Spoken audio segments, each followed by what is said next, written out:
Adam said 1 minute, Robin, and now it's a thumbs up. Yay! Don't worry, I'm not the official MC or anything.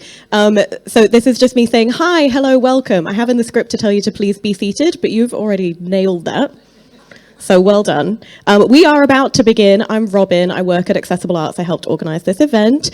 Accessible Arts is the peak arts and disability organisation in New South Wales, and we love that you are here, and we love the MCA for letting us host here. Thank you so much to the MCA. I would like now to warmly welcome Daniel McDonald to commence our event with a welcome to country.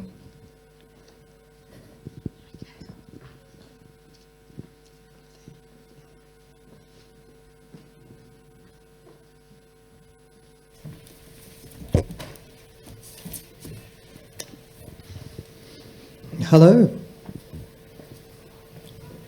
My name is Daniel McDonald, and my mob are from the Wanneroo land, and my pronouns are he, him. I am on the advisory panel of for the disability of the Sydney City Council,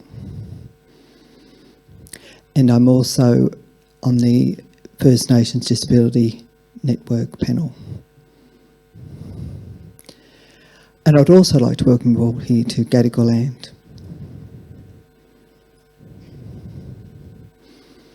I'm welcome here to Gadigal country here at Circular Quay. And it's the Gadigal people of the Eora. I'd like to pay my respects for elders past and present.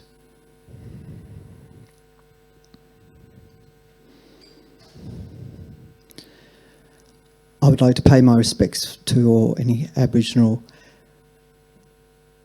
people and also any Torres Strait Islanders here today as well. It doesn't matter if you're Aboriginal or non-Aboriginal, we're all brothers and sisters here today. It is the 27th of April and we're here at the MCA. We're here for accessible arts, inclusive and insights. Gadigal land, where we stand here today, stands another us. We are a confident, proud, all-inclusive community.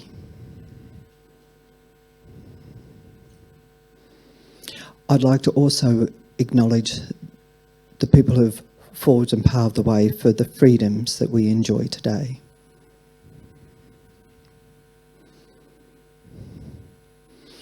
It doesn't matter who you are. It doesn't matter if you don't know each other. We need to respect one another. The time is now. We've come together. We need to listen to one another. We need to focus on art inclusion.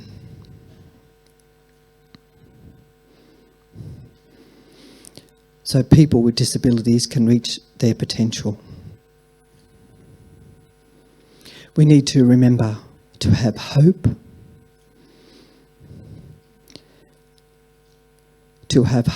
and to listen and to hear each other and have respect for each other.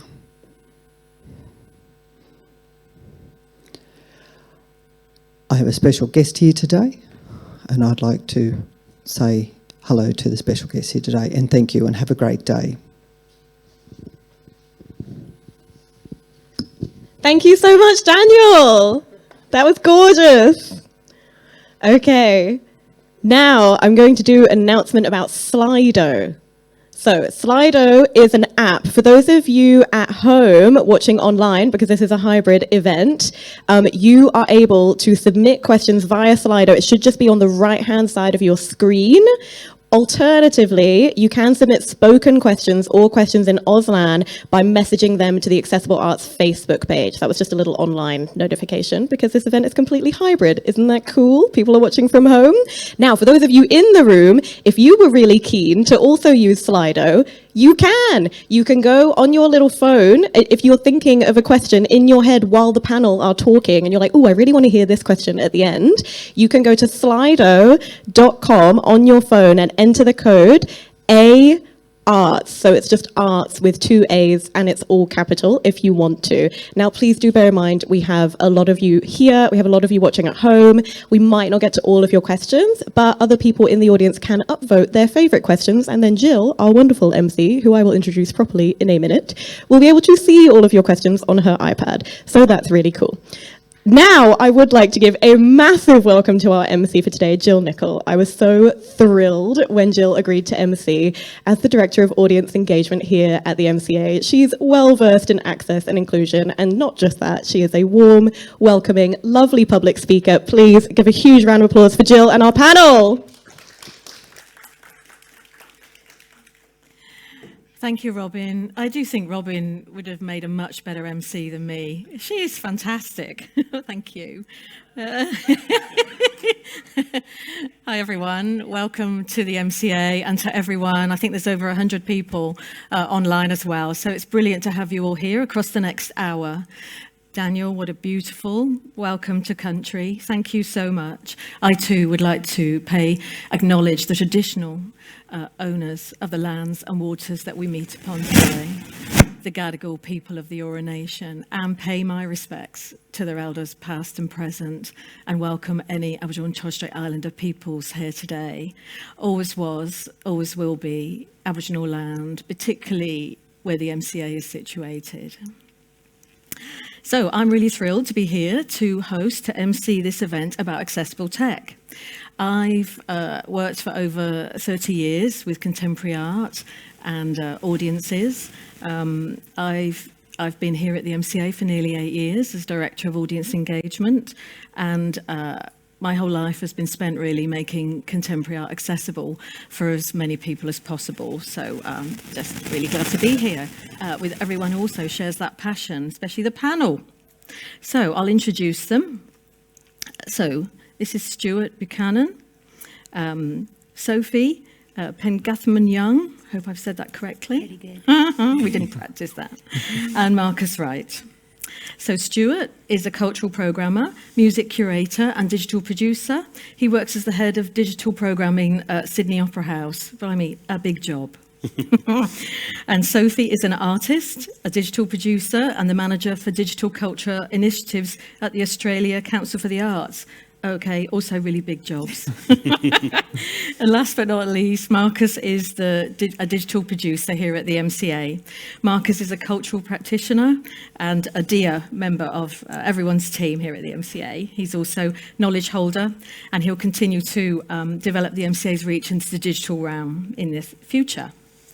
All right, so over the next hour or so, we'll get to know the panel a bit more, how they deal with accessible tech in their day-to-day. We'll hear about what changed for them during the pandemic, and how they adapted to better include an audience watching from home, as did most of the world. I don't know. Feels like sort of ages ago, but not, right? COVID really changed years and time. It's very, very surreal. All right, so we're going to try and keep it as informal as possible. I want to be interrupted. Maybe not so much by you, because we need microphones for that, but certainly from this wonderful panel. It must just be, let's just make it as informal as we can, like kind of conversation. All right, so I'd like to open with a question for everyone. So we'll see who wants to start.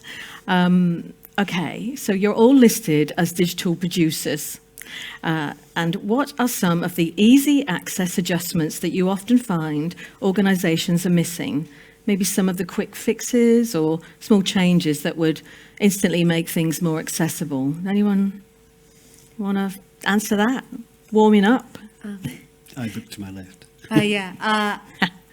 So there are a lot of quick fixes, but I think the first thing that you need to do, and especially for small to medium arts organisations, is to acknowledge that it is iterative and that you don't need to fix everything at once. And start by just doing, like, for instance, a really basic accessibility assessment of your website. It is better if you go through somebody like Accessible Arts. You can do an AI-powered one. It is not that expensive. And And that is just a good way to get like a to-do list. And the other couple of things I'd say is captioning your videos. That is also generational. Younger people watch all videos with captioning. So like with most of accessibility, it's just going to make it more accessible for everybody. And also there are websites where you can put your design assets in and it will show you if your color palette is accessible. And it's free, and you just upload it. And it says, maybe change your green slightly. And those are like they're really basic, but I think they can make a huge difference. Yeah, I think just testing your website as well with communities and getting feedback and all of that. And I think test it with a screen reader as well. Like, does it come across for, people that use screen readers? What's a screen reader? So it's like an app you can have on your computer or your phone that will actually read out the text on the website to you. Thank you. Yeah, just seeing if your website is compatible with that, and if your images have alt text to them as well. If your image can have text read out through a screen reader as well. Yeah. And jumping off what Sophie was saying, that certainly that sort of iterative process. If you sort of think about all of us producing digital work, whether that's video or audio, the works that we're producing today, we have a particular approach to making that work accessible. But perhaps the works we produced 5 years ago or 10 years ago weren't necessarily privy to that or part of that process. So part of the kind of easy quick fixes is to look at the sort of digital assets that are performing really well.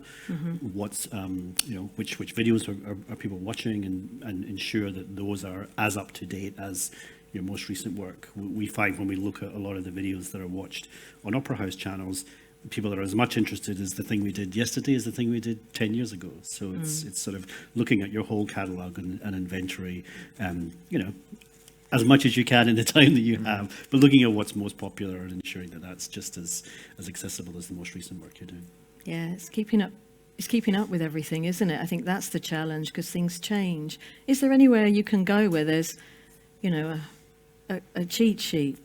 Well, Accessible Arts. Accessible Arts do have a cheat sheet. I think depending on what state you're in, your state will have a body that looks at art and accessibility. So contacting them, going on their website, there are a lot of free resources. There are like web accessibility standards that are worldwide, and you can just Google web accessibility standards, and hopefully their SEO means that the real ones will be in the top 3. Yeah. But I really encourage organizations to run it like a hackathon. Just set aside a day, get a bunch of different people in the room, and then just all go through it together, because often it can really fall to like one person to be their job, and it shouldn't. It should be all of us working together to make our organizations more accessible digitally. And if you have more people in the room, you will get opinions that you wouldn't have got otherwise that will be really worthwhile. Yeah. Brilliant. Thank you. Fantastic answers. All right, so I'll go to some more specific things now with each of our panel. So who am I starting with? Oh, Sophie, I'd like to start with you. So what's this about birth plan? Can you tell our audience today a little bit about your live stream performance? Yes. So this is such a funny first question. Let's go straight to it. Yeah. So I am pregnant. I know no one wanted to bring it up, but I'm quite pregnant. So Performance Space, which is an experimental performance company that run a festival in Sydney called LiveWorks, do these kind of in development nights called Live Dreams, and they are great. And I would really encourage programmers to go and check them out, but also artists to apply for them, because they are both on stage and live streamed, and it's a way that you can experiment with a new idea and have video documentation and just really sort of connect with audiences and see how it runs. So a few years ago, I did this with a performance lecture on loading screens that ended up being an entirely live streamed performance that was programmed by another festival. And this year, they run them in themes, and they had a theme called births. And I thought to myself, well, there is never going to be a better time for this. So I am doing a performance lecture of my birth plan, Excellent. of my actual birth plan, which will be activated actually in 4 weeks. So it's good that this is before then. But yes, it's like a multimedia performative birth plan experience. Although it may conjoin, it may happen at the same time. Oh, it could. I could very well go into labour. That's the fun of it, truly. Sounds great. Thank you for sharing that personal insight. All right, so next question. What are some of the access learnings you've gained from your experience as a digital producer and an artist? And there's a second part to this question. What do you need to keep in mind for people watching both in real life and online? As a digital producer, work with your artists on digital access early, because once you kind of start that conversation, you will be amazed how often they're really excited by it and how they want to include it as part of the work.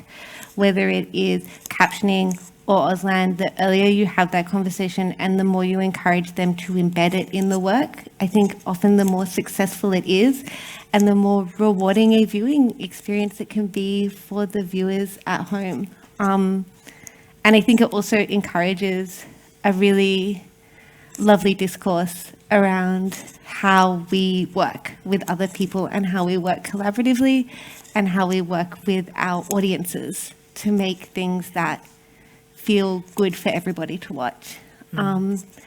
And as an artist, I think ask the questions early, because often there will be a lot of decisions made without you, and you may want to be in that chat. It may, often performances only have like Auslan for one night, and you may want to have a conversation about what night that is and kind of understand the reasoning. I think that it's really important to not only advocate for yourself as an artist, but advocate for the audiences that you want for your work, and ask about outreach. Ask if you can do any outreach as an artist, because that really matters as well. Thank you. Yeah, I mean, I think just to say, here at the MCA, when we, we often show artists' video works and really need them to be captioned. And there's a challenge there around, the purity of the object, the screen itself, and then captioning on it. So I think having those, Marcus is nodding, it's a lot of artists really love that we do that because it makes their work more accessible. They get excited. But sometimes it's really challenging because so it's about us having the conversation earlier. Yeah. I mean, you'll tell an artist, there'll be an Auslan and audio description, and they go, oh yeah, that's awesome. I want to help put input into that as well. But then there's that next challenge of how do we, caption a video work that is being displayed in the place and not have the captions there. So, we'll have to maybe set up some microsite for the captions to be, and then they have to be synced perfectly. And then, there's a lot of different, there's a lot of ways to do it, but there are a lot of issues that come from it as well, and hoops to jump through. Yeah, there's alternative ways to make it completely accessible. Yeah, but getting in there early is a main point. Thank you. I'd love to hear more about what the Australia Council for the Arts is doing in terms of digital programs. I've heard about the Digital Strategist in Residence program and the Digital Fellowship program. Yes, that is a great question. So we run a program called the Digital Strategist in Residence program, though it is recently gone through a program redesign, and it is now called the Digital Specialist in Residence program. Has real government energy there. And it runs for slightly longer, and we embed a digital specialist with an organisation, and they go through an assessment phase. In the new program, they will go through an ideation phase and a piloting phase to pilot a new idea. In the older program model, the endpoint would be a digital strategy. we are also running a number of programs kind of looking at entrepreneurship in the digital space, so kind of in accelerator programs models. Those are really great because it allows people who are just making in real time to engage with systems of creating like organizations that they wouldn't normally get to. And we have like a great model at the moment that's coming out of Canberra from somebody that is a part of one of our projects, where she really wanted to learn a lot of new skills and kind of have access to this digital world, and realized that there was nowhere where she could find them kind of locally. And then the more she dug, she found them locally, but there was no kind of database. And so she's like, well, how could I make a database? And so we've kind of put her in this accelerator program. She has access to all these technologists. There's seed funding to be able to develop what that idea could be. And I think that's a really exciting model, because so many of our makers are making things and they are like entrepreneurial in spirit, but there's no place for that. So we're trying to create more places for that so that people have support and not just making in isolation. Yeah. And then we have so many other programs. I will put a website. Otherwise, we have 8. Like, I'll be talking here all day. I'll take up all the air in the room. But I think those are the two. Yeah. Those are the 2 big ones. And the digital fellowship, which is for like emerging digital artists. So they go through a mentorship program over a year, and that one's really incredible. It centers First Nations sort of methodology, and we run it with Creative New Zealand. But again, if I keep talking, it'll just never end. That's over the Mentor CEO. Pardon? The Mentor CEO. Oh yeah, and Stu was a part of one of our programs. I can talk to that. Yes, Stu, talk to your program. I was invited to be part of the program, the CEO Digital Mentoring Program, which was, I think, came from a really fascinating insight, which was that many organizations who find themselves in the sort of privileged position to be able to add a digital resource into their organization, do so and sort of compartmentalize transformation or digital issues with that person, and the CEO can then go off and do their thing, essentially. And what happens in that process is that, yes, the organization benefits from the resource, but the CEO themselves doesn't necessarily get too invested in it, and therefore the kind of learnings from that program are not kind of driven up. And so the program designed with the Australia Council and run by with ACME in Melbourne was, I think, was it 30 CEOs over 2 years, I think, in total? 30 or CEOs from small, medium and large organizations, and 30 mentors who worked with them over very intense periods to sort of appraise them, I guess, of industry-wide issues around digital, but also very specifically within the organisation themselves. So hopefully we now have 30 more skilled CEOs in industry who are more cognizant of some of the kind of issues and opportunities that arise through digital, and hopefully they themselves can pass that on, essentially, not just talk amongst themselves, but pass that on within their own organisations and on teams. Yeah, It's really good. it comes back to this thing with digital and digital accessibility.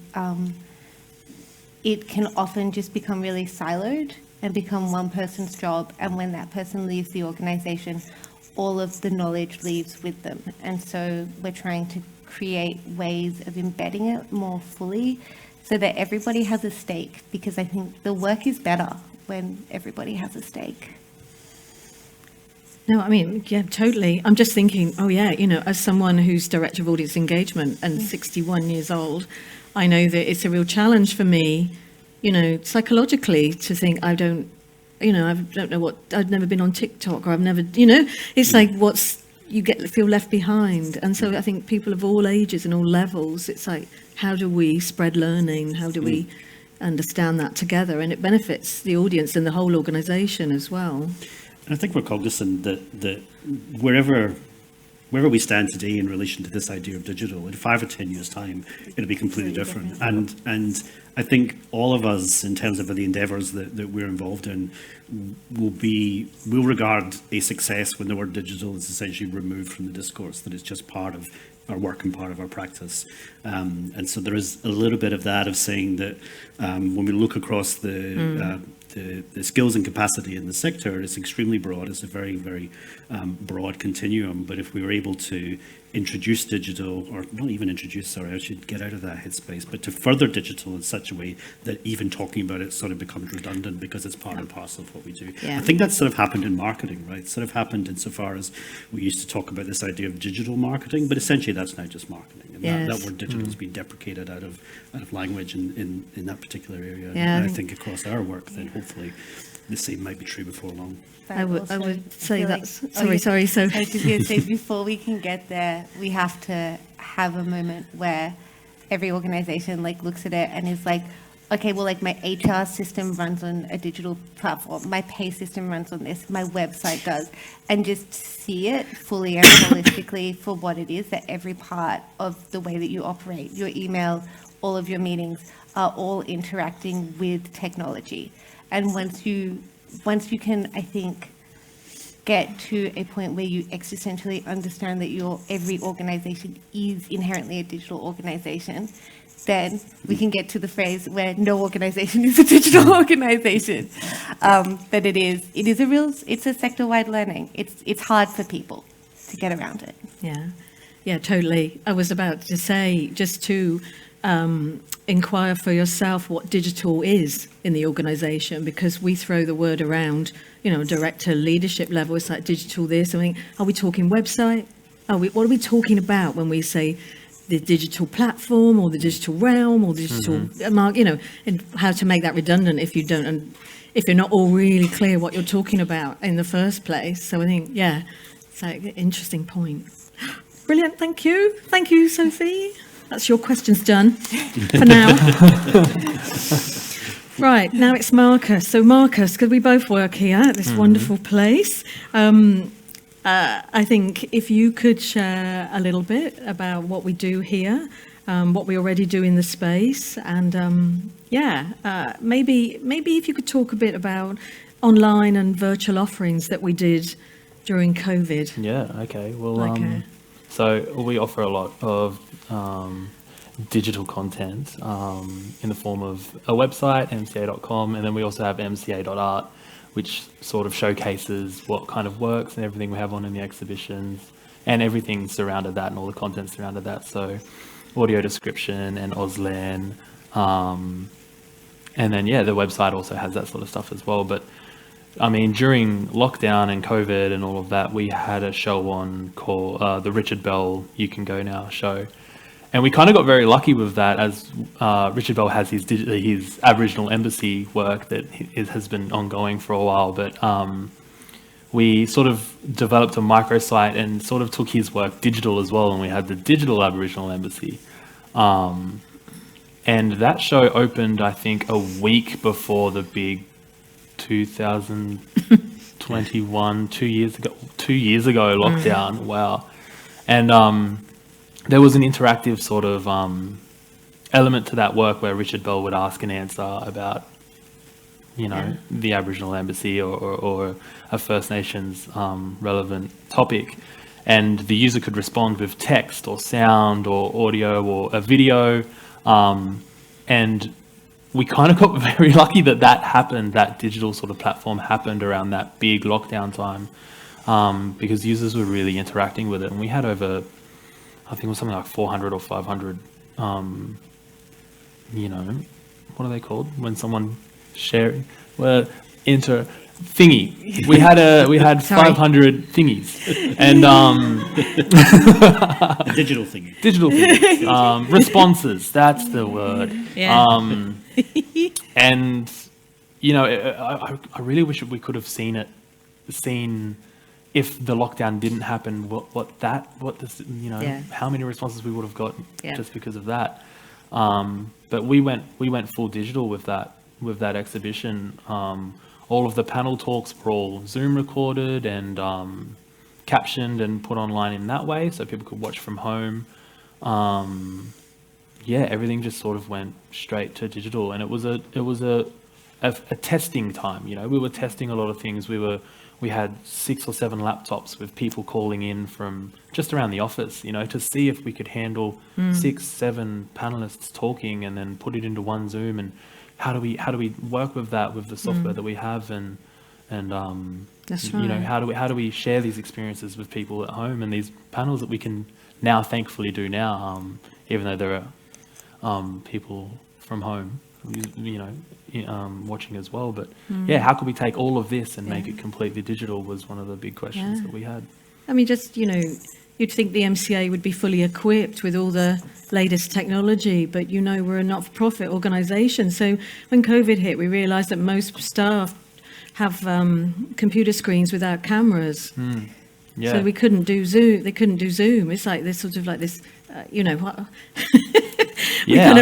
can't reach people. So we had to invest in that just as an organisation. Yeah. And even now, it's not everybody for sure. So it's just interesting. But I think one of the many people across many museums and galleries across the world, we've really learned that a hybrid event is the way forward and a really accessible way to reach across remote and regional Australia. And so many of our programs, working with people with dementia and their care partners, we run an online version, and you would think that wouldn't work, but it really does. It's about a shorter time span, but it's really just people from all over. And Girali as well, our Aboriginal and Torres Strait Islander programs that we do that go out to people's regional classrooms all across New South Wales. Again, you'd go, oh, how does that work? But it does. It really, we have multiple kids and multiple classrooms calling in from all around. Yeah, it's all about the connection, because I always used to think Girali was about bringing in young people from all, from remote areas into the MCA and having the experience here across 4 days. Now we still do that, but the connection and the quality of that connection still exists online, because it's also what young people are really used to. I do think it's an interesting point around the real and the screen. I mean, we're all in that kind of conversation, but not now. Later on. Anyway, we are also constantly learning. We've just recently, I think we've still got a few to be put up, but we're almost ready to have access hubs, particularly on our website, as opposed to, our website's a big beast because we do a lot of stuff. So it's like, how can people find it easily? What the information they need in terms of accessibility? So, it's like no one is certainly perfect, and we're always learning. I would say that. It's always a reflective process. The more that you go, you have to keep thinking about newer ways and easier ways to have it accessible for people. Yeah, I think I'm working with experts like Accessible Arts and Aspect, Autism Australia, etc. All right, Marcus, another question.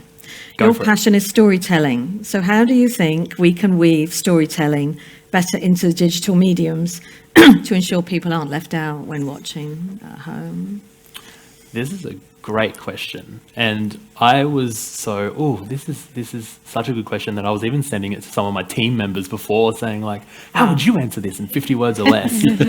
And then it kind of became more confusing. Their responses were, how do we situate ourselves, as who we are and where we are, and how do we share that with people, and I think it comes down to just having that capacity and having that resource and that drive to be able to capture stories and moments and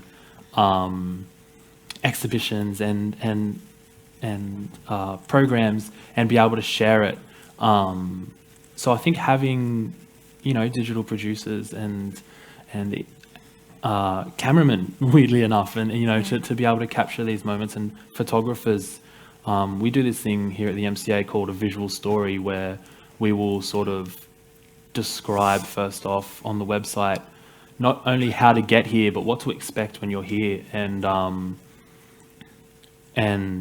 that sort of shows we're sort of already dictating the story.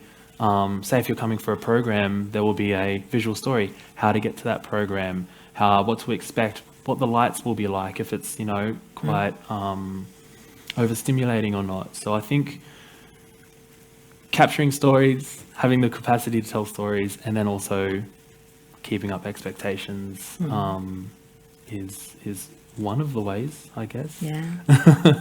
Yeah, I think a visual story acts as, it's that universal design idea, in that it was set up to support people and their access requirements, but tons of people use visual stories to find their way to the the scary place. Exactly. That is the MCA, and how do you get into it? You know, where's the door? Yeah. All right.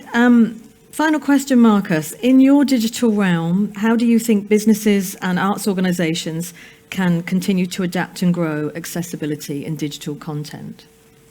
Well, I guess it's just, it's feedback, and it's talking to these institutions, accessibility arts and OSCO, and looking around at, you know, what other people at your level doing as well, and getting a real feel for it, and then having those conversations with, you know, blind or hard of hearing communities, blind and hard and deaf communities, and all that sort of stuff, and getting those feedbacks, looking at your website, reflecting and doing all that sort of stuff. But yeah, it's also having, I guess, being able to also not to get too money, but also having a budget for that sort of stuff too. Moving forward, this sort of thing is going to this sort of content, so Auslan content or audio description content, it should support an exhibition or support what you're doing. So I think having a budget there and having the resources and the capacity and putting in a workflow and talking to everybody and working with other teams, and I think that's the way forward. I think that's the best way for businesses to sort of start to adapt accessibility in digital. Yeah. I think. Yeah. I could be wrong. But yeah. Okay. Thank you. I guess. Yeah, sounds right. Yeah, that's right. Oh, thanks, Marcus. That's great. Thank you very much. Right, Stuart. Last but not least, it's Stuart. So when we went into COVID, that was a massive learning curve for us all, as we've said. So at the Opera House, what digital transformations were not embedded into your plan, and how did you adapt?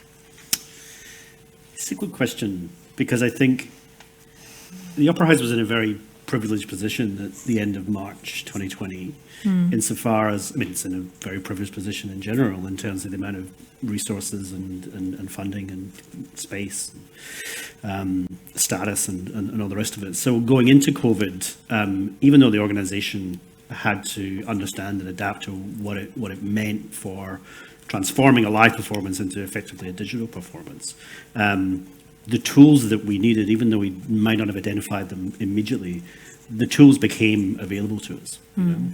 And I think early on we sort of understood that we are in this privileged position of being able to run a program through COVID when other organizations can't. So let's work as best we can with the sector to bring artists into a COVID-safe environment and run a live stream program there.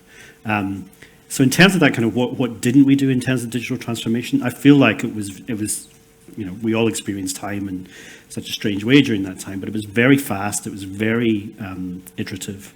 The things we did one week, we might not necessarily do the next week and so on. We were constantly shifting and we were learning and changing our approach as we went. And actually, when you look at the things we would maybe do in like the second lockdown in 2021, very different to what we did in 2020. It's much more measured and I wouldn't say considered. The first one was considered, but it was just throwing everything at the wall and see what sticks. Whereas second time around, we had, you know, a lot more reflection to run off. So I feel like in terms of transformation, we went through it in fits and starts, but feel quite happy with where it landed as far as the capacity and resourcing and strategy within the house.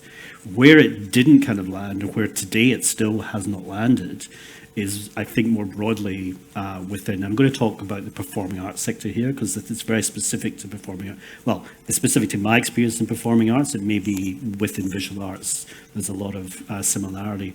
But the complex issue of rights management for live performance is extraordinary.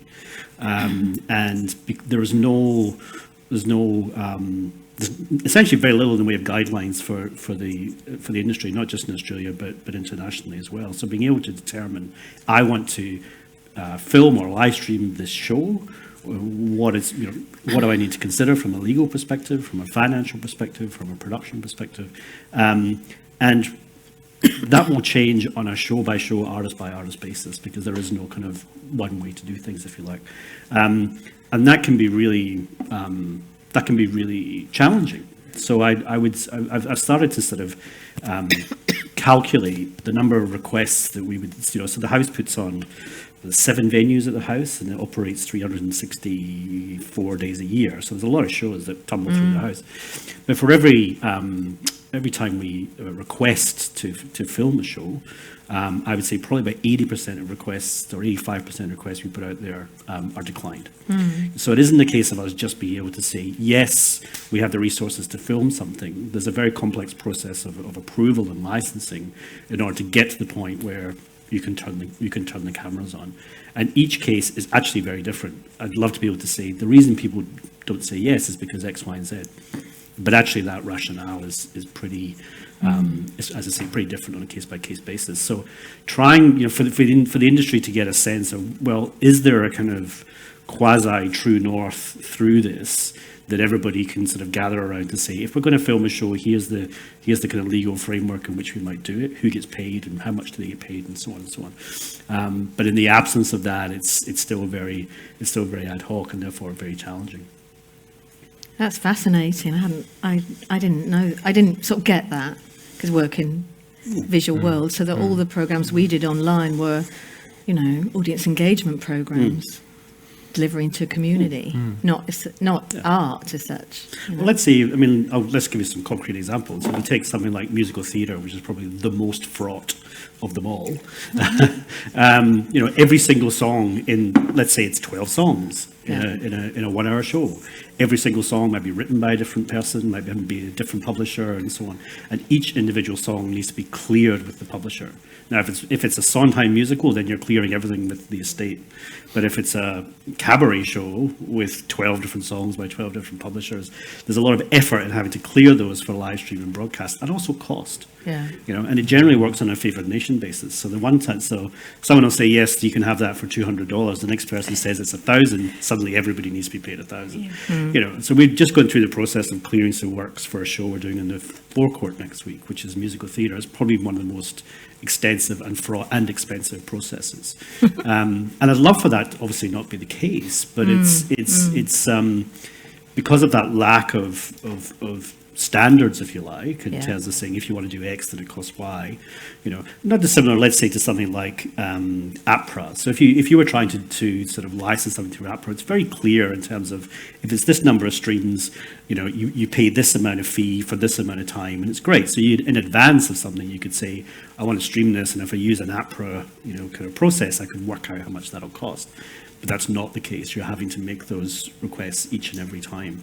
And so in terms of access, I actually think that's probably one of the number one barriers, is the fact that we literally cannot film the things that we want to film because of this very protracted, complex and expensive process. Wow. Don't put a downer on things. It's reality, unfortunately. Yeah. You could see like it would take such an effort. It's so much easier to go, let's not do it. But it's also the implications of not doing it. Correct. Everyone has to come to, anyway. Yeah. We keep asking, and we keep getting doors closed in their face, but we keep asking. Thank you. All right, so next question. What do you do to ensure representation within the digital series? What do you have in place in terms of online access as well as captioning, for example? Well, this kind of slightly follows that last question, because in everything I just described, we're then kind of in this curious position of only being able to build a program out of the folks who acquiesce and say yes, and that isn't necessarily representative of the program. That's just representative of the people who said yes. And so as a kind of corollary to that, I think what we've done over the last couple of years is we've looked at the money that we've been investing in the recording of live performances, and essentially almost kind of carved off half of that to invest in original digital productions or digital films, performance films, or work that is digital in nature, digital as practice, essentially. Knowing that in order for us to create a better representative balance of the type of work that is being made and and the work that people are interested in, is that we need to go out and commission that work ourselves. And kind of like exactly what we've been saying here, starting from, we want to commission the work from you, and within that, here is what we expect in terms of, the rights and in terms of accessibility and so on. So we can start from that without having to go through that other process. So we now have a program that's essentially split in two. One which is very much about still recording live performances, but now commissioning original digital work. And that's been such a blessing because it gives us so much flexibility to essentially go anywhere and work with artists who otherwise might not be able to be represented at Sydney Opera House. In order for you to take to the stage at the Opera House, if you're trying to do it yourself, it's a very expensive exercise. But for that to be for that exercise to be fruitful and fulfilling, there's a certain number of tickets you'll need to sell in order to make that experience worthwhile, even though it'd be subsidized to a certain extent. So there's a whole, obviously, in a continuum, there's a whole kind of massive cohort of artists who are outside of that paradigm. And so what the digital, or the screen program, as we refer to it as, what that allows us to do is work with those artists. And potentially, yes, they may graduate, if that's the right word, into doing a show at the house, or they may not, because that's not the kind of practice they do. It's screen-based work or digital-based work. And so that program is growing and growing, and one of the kind of next fruits of that will be a season purely of digital performance work in a few months' time. Great. Cool. Fantastic, articulate panelists there. Should we just give them all a round of applause before we look at questions from everyone? Okay, we're so on time, I think. Yeah. So let's do a Q&A with some of you here in real life, and then I'll look at questions that have appeared on the screen. How's that sound?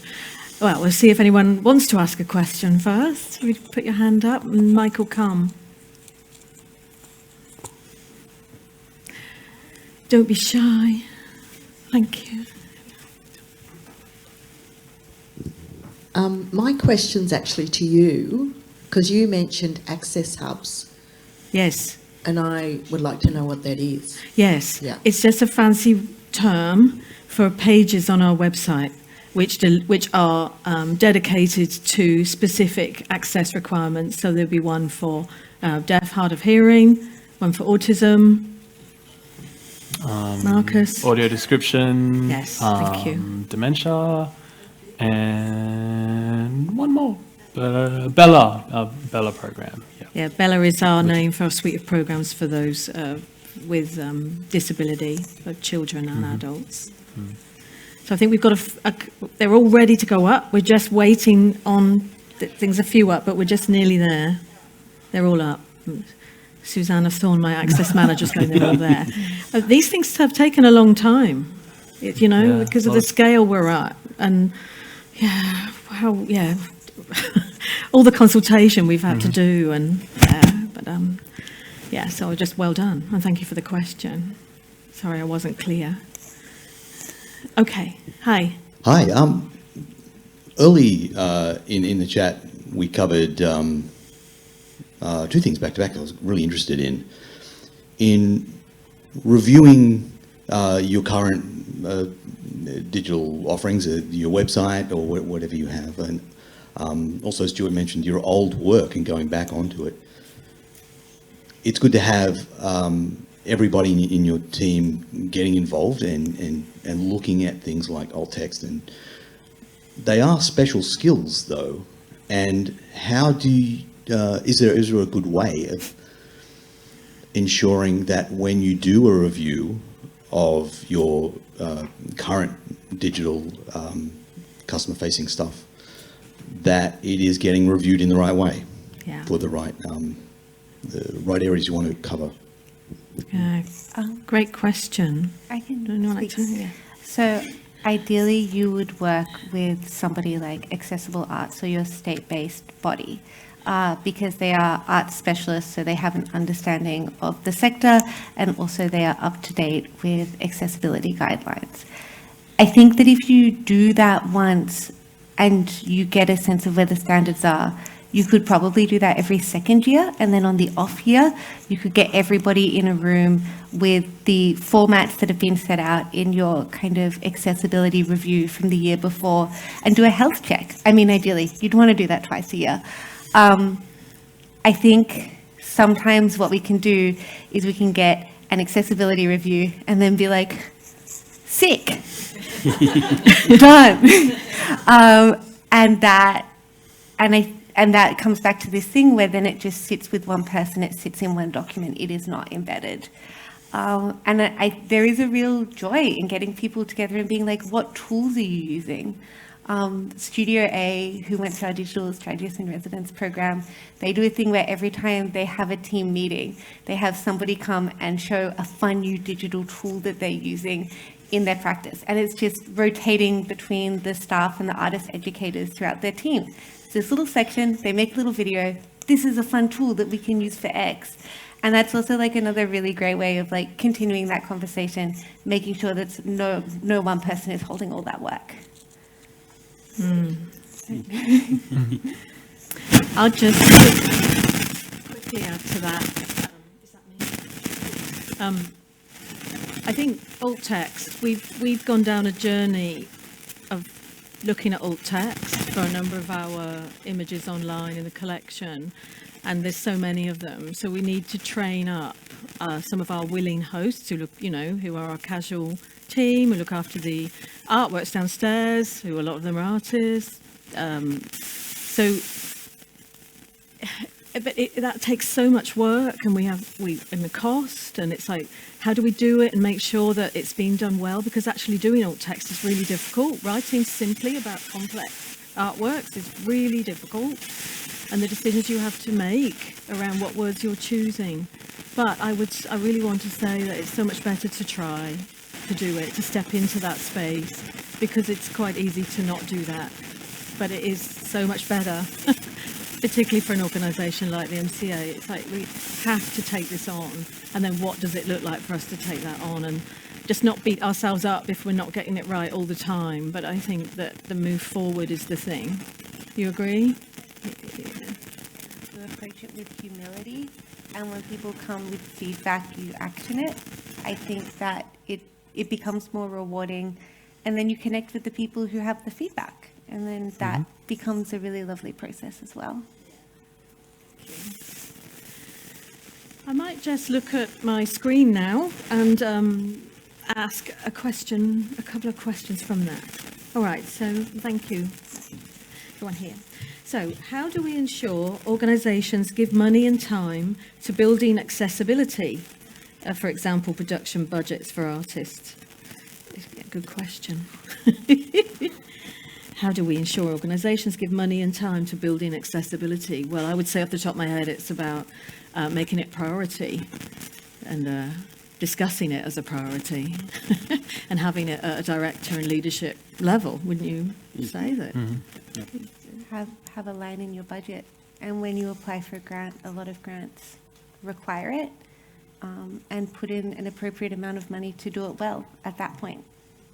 Get the quotes when you write the grant, so that you're not under quoting and then running out later.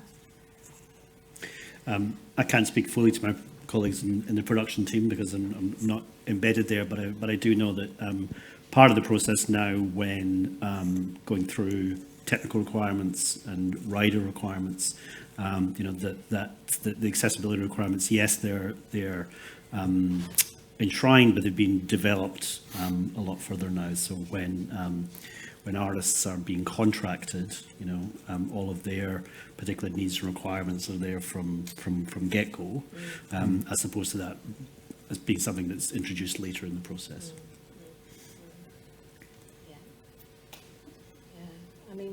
I would say, I won't move on to this now because I think this isn't working, tech. It's because I've got hearing aids and glasses and this on. So there's this kind of like, I feel a bit robotic with this head stuff. I would say one of the things that helps is to employ people who have a disability. And I came here been hard of hearing and understanding that,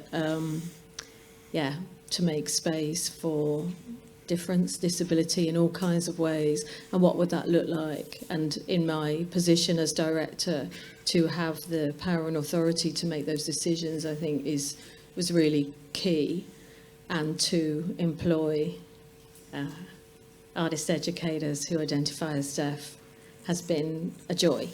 And we have 2 of them here, and I can't tell you what a difference it makes to have them as part of our team. I don't know if you want to say anything at that point, but thank you. No, we'll put you on a spot.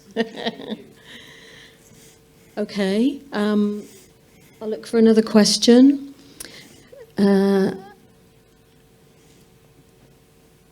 What else have we got? Any tips for cost-effective ways to reach accessibility goals for small orgs working within existing budgets that haven't accounted for accessible tech? Perhaps we covered that at the beginning when you had your quick and dirty, easy ways. The other thing is if you upload something to YouTube, you can get it captioned, and then you can download the captions and check them yourself. That is, it is not the best, but it is a way that you can shortcut it and then go back and do that work of correction in-house. There's a question, I was just having quite a sticky beak on the slide there. Well, let's ask that question. There's a question there about how AI might be incorporated into accessibility, which is a great question, as I'm sitting here talking about digital tech. And actually that comes through captioning as well. So what AI, I think, has done for captioning, and so similar, something like Adobe Premiere Pro, for example, captions in a similar way to YouTube, but certainly AI can help in captioning. But I think the best way to embrace AI is with that human agency, to take what is developed through that and to have that sort of layer of human review before proceeding. So, one of my colleagues is in the audience today, and we work across talks festivals where we might live stream 10 talks in one day with 4, 5, 6 speakers, all with very different name spelling and pronunciation and so on, and AI generated captioning is generally pretty terrible when trying to when using people's names, and so that requires that kind of layer of human review and intervention to be able to ensure particularly that people are represented correctly. But I think AI offers us so many great things, but having that human agency is really critical to use it to its best advantage. I don't know of any other AI-specific accessible tech. Have you come across anything? I have started using. Well, I'm looking into and going to start using AI to audio describe works. Yeah. Or not to fully audio describe works, but to help.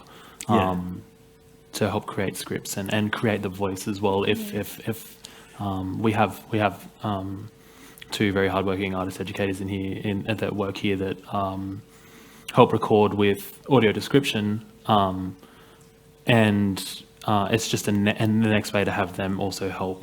Say if they can't make it to a recording or something, we might be able to use AI to create their voice. How does that work?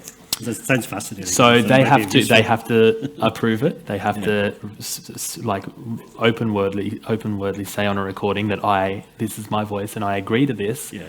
And then the AI will need 15 minutes of roughly 15 minutes of them just talking. Yeah.